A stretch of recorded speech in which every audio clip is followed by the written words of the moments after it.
What's up, everybody? It's the Breadman here, and welcome to my Week 3 NFL predictions. Last week, I went 8-8 in Week 2, and man, am I disappointed in myself and for the teams I've picked last week. Lots of upsets last week, and it pretty much tanked my record. I got nothing else to say here, so let's get to our first game of Week 3. Up first, we got Thursday Night Football game between the New England Patriots and the New York Jets. Patriots coming off an overtime loss against the Seahawks, and the Jets coming off a pretty decent win against the Titans, which was a pretty big snooze fest, it looks like. The Patriots looked pretty good despite not rushing Drake May to the starting quarterback position, and the run game looks pretty tough to stop. Antonio Gibson and Ramondre Stevenson gave the Seahawks a run for their money, and boy, did the Seahawks have to fight for that win against those two. The Jets didn't look bad either against the Titans, with Aaron Rodgers not quite looking like his MVP form from the past couple of years, but it got the job done. I think the Patriots can beat the Jets easily here, but I wouldn't be surprised if they struggle to guard Breece Hall, and that's what the deciding factor is for this game. Give me the Patriots beating the Jets 27-24. Up next, we got the New York Giants taking on the Cleveland Browns. The Giants almost beating the Commanders last week, but they lost to field goals, calling back to week 1 with the Falcons. And the Browns beat the Jaguars in Jacksonville. Deshaun Watson looked a little better last week, but nothing that was really good about him. The Browns defense looks pretty good, shutting down Trevor Lawrence all game and only holding the Jags to 14 points. The Giants had the game won for a while, but for some reason, they just lost the field goals. Like, come on, is this a reoccurring trend? Blade Neighbors looked really good, and Daniel Jones didn't turn the ball over for once, and for some reason they still lost. I think the Browns will dominate the Giants in this game by the pass rush, getting to Daniel Jones numerous times. I think this is going to be a low-scoring game, but I got the Browns beating the Giants 13-20. Up next, we have the Philadelphia Eagles taking on the New Orleans Saints. The Eagles losing to the Falcons on Monday Night Football in a frustrating fashion, and the Saints making their presence known by obliterating the Cowboys. The Eagles with a lot of penalty trouble, and that's all I could say for why I think they lost. Saquon Barkley's dropped pass at the end of their last drive really killed the chances to seal the game for Philadelphia, and I just don't know what to say about that. The Saints look really good with Alvin Kamara going ballistic for 180 total yards and 4 touchdowns in total. Like, this dude's actually crazy, and this whole team is actually insane. Judging by the Saints potentially being one of the hottest teams in the NFL, the Eagles, I imagine, looking pretty rocky. So I think the Saints can get this game won and advance to 3-0. Give me the Saints beating the Eagles 31-37. Up next, we got the Houston Texans taking on the Minnesota Vikings. The Texans dominate the Bears despite the low score, and the Vikings put up a big upset against the 49ers. The Vikings, I believe, can be really good this year, but Justin Jefferson got hurt towards the end of the game, and it looked pretty serious. He had to be held off the field and into the locker room. Sam Darnold looked alright last week, but nothing that really convinces NFL fans that he's actually good. The Texans defense dominated the Bears in the second half, making Caleb Williams throw 2 interceptions, and that's what really won them that game. I can see this game going either way because I do believe the Vikings can easily keep pace with the Texans here, but I honestly don't think it's going to happen. Give me the Texans over the Vikings 31-24. Up next, we got the Denver Broncos taking on the Tampa Bay Buccaneers. The Broncos losing to the Steelers in a pretty boring game, and the Buccaneers embarrassing the Lions in Detroit. I believe we all know that Denver is probably going to have another sad state where they're struggling to find a good quarterback for the next 5 seasons because Bo Nix has not been looking good at all so far. The Denver Broncos have been an embarrassment to the NFL this past few years, and I feel pretty bad for them. They just can't catch a break. The Buccaneers have been playing great football so far, and I'm hoping they continue to do good throughout this season, and I think they'll beat this Broncos team pretty easily. Give me the Buccaneers beating Denver 16-27. Up next, we got the Green Bay Packers taking on the Tennessee Titans. The Packers beat the Colts in a pretty low-scoring game, and the Titans lost to the Jets. Will Levis did not look great at all against the Jets last week, and I want him to succeed since this offseason doesn't look that bad for him. He's got a really good team around him, and he's not really executing on that. Like, the Titans have the potential to be a pretty decent team this year, but I don't see it happening, unfortunately. The Packers, despite not having Jordan Love, still did enough to beat the Colts, and the defense made Anthony Richardson look pretty bad. I think this game has the potential to be pretty close here, but I'm going to keep it safe and pick the Packers in this game. Give me the Packers beating the Titans 27-17. Up next, we got the Chicago Bears taking on the Indianapolis Colts. The Bears losing to the Texans on Sunday Night Football, and the Colts were just beaten by the Packers. The Colts are looking one of the most saddest franchises in the NFL right now, with Anthony Richardson not looking too good right now, despite having a lot of promise in his first year until he got hurt. I think, and I'm hoping, that the Colts will put it all together later on this season, and they'll potentially make a run. The Bears didn't look good at all against Houston, and Caleb Williams crashed and burned in the second half of that game, which basically made them lose the game. And DJ Moore was not looking too happy with Caleb Williams. With all that being said, I think the Colts will bounce back in this game, and I won't be surprised if the Bears end up keeping this game close or winning. Give me the Colts over the Bears 16-30. Up next, we got the Los Angeles Chargers taking on the Pittsburgh Steelers.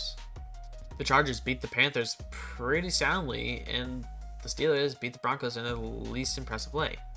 Justin Fields looked pretty good, but his stat line still looks the same what we've seen in Chicago. The Steelers don't impress me with their 2-0 start right now. They've been playing bad on offense, but really good on defense. The Chargers didn't really look great, but they were good enough to put up the good win against the Panthers, yet they're still one of the worst teams in the NFL. Justin Herbert didn't look bad, but he did get hurt during the game, but he looks alright, so hopefully it isn't serious. I think this game could go either way again, but I think I'm going to take the Chargers to barely beat the Steelers and hold up their defense. Give me the Chargers beating the Steelers 24-20. Up next, we got the Miami Dolphins taking on the Seattle Seahawks. The Dolphins got smoked by the Bills last Thursday, and the Seahawks beat the Patriots in overtime. First is first, I'm sending my hopes and prayers to Tua Tagovailoa's friends and family, because his injury looks pretty bad, and I'm hoping for a speedy recovery from him, and hopefully he doesn't end up retiring because of it.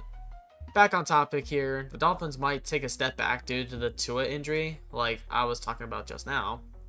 Seattle can easily beat the Dolphins defense in my opinion, and that's what I think is going to happen. I'm making this game my guaranteed win of the week for week 3.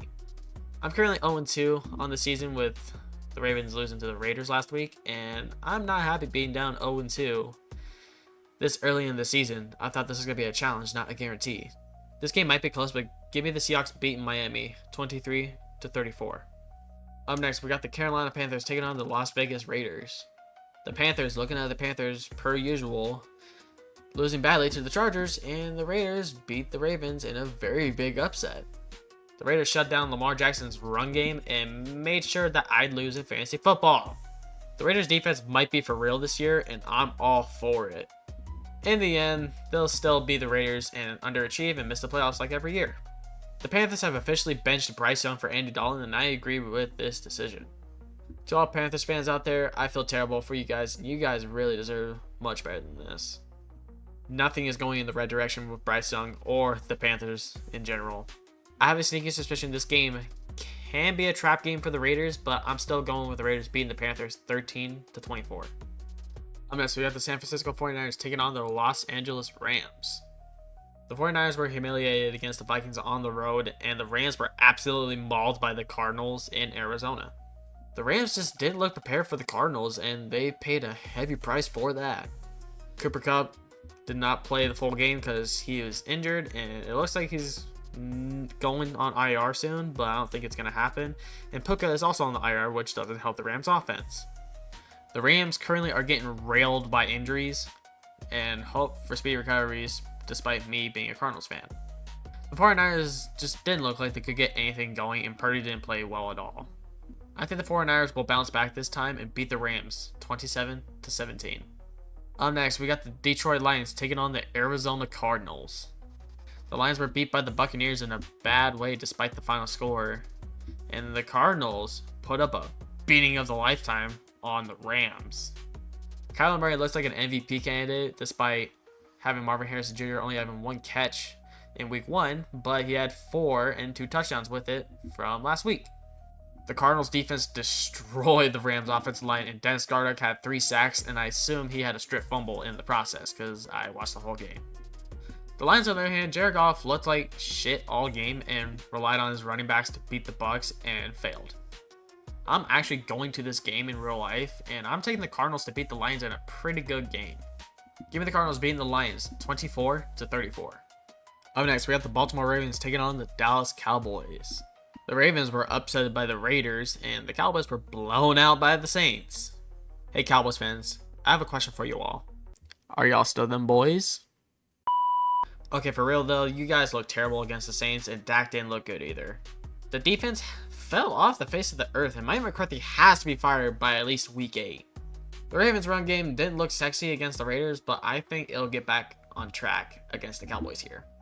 Given the Cowboys' struggles on defense and the Ravens being the Ravens, I think this one's easy to pick the Ravens here. I can see the Cowboys beating the Ravens here, but I'm going with the Ravens beating the Cowboys 27-38. Up next, we have the Kansas City Chiefs taking on the Atlanta Falcons. The Chiefs beat the Bengals in Chiefs fashion with another controversial win, and the Atlanta Falcons upset the Eagles in Philadelphia. Wow, Atlanta, you're actually looking pretty good despite the lack of explosiveness on offense. The Falcons didn't play bad at all, but the Eagles were getting bodied by a lot of penalties, and it was mainly the cost of their points and their game. The Chiefs, on the other hand, had the refs on their side like they always do, and I bet it's going to be the same for this week too. The Chiefs should win this game without a doubt, 31-24. Up next, we got Sunday Night Football with the Jacksonville Jaguars taking on the Buffalo Bills. The Jaguars losing to the Browns, which didn't surprise me, and the Bills beat the Dolphins soundly. The Bills got James Cook to finally get going, and he's going to have a similar career path like his brother, Dalvin Cook. The defense locked up Tyreek Hill and the Dolphins offense with no sweat, and they'll do the same against the Jaguars here. The Jaguars don't have anything going for them on any side of the ball, and I think it's going to continue in this game. The Bills can easily beat the living shit out of the Jaguars here, but I think they're going to make it hard on themselves. I'm going the Bills to beat the Jaguars 17-38. And finally, we got Monday Night Football between the Washington Commanders taking on the Cincinnati Bengals. The Commanders barely beat the Giants by only kicking field goals, and the Bengals were beat by the Chiefs in Arrowhead. The Bengals starting 0-2 on the season was not on my mind, but here we are with that. Burrow doesn't look bad, but the whole team let him down, and it doesn't help the fact that there was an obviously holding call on that 4th and 16 play that was called for pass interference, therefore letting the Chiefs win. The Commanders really need Jaden Daniels to actually score some touchdowns because he doesn't even have one through 2 weeks yet. I can see the Bengals in a trap game situation here, but I think they won't fall for it. Give me the Bengals beating the Commanders 17-31. And that, ladies and gentlemen, does it for my Week 3 NFL predictions. I hope everyone likes this video, subscribe for more videos like this, and I hope you all stay toasty.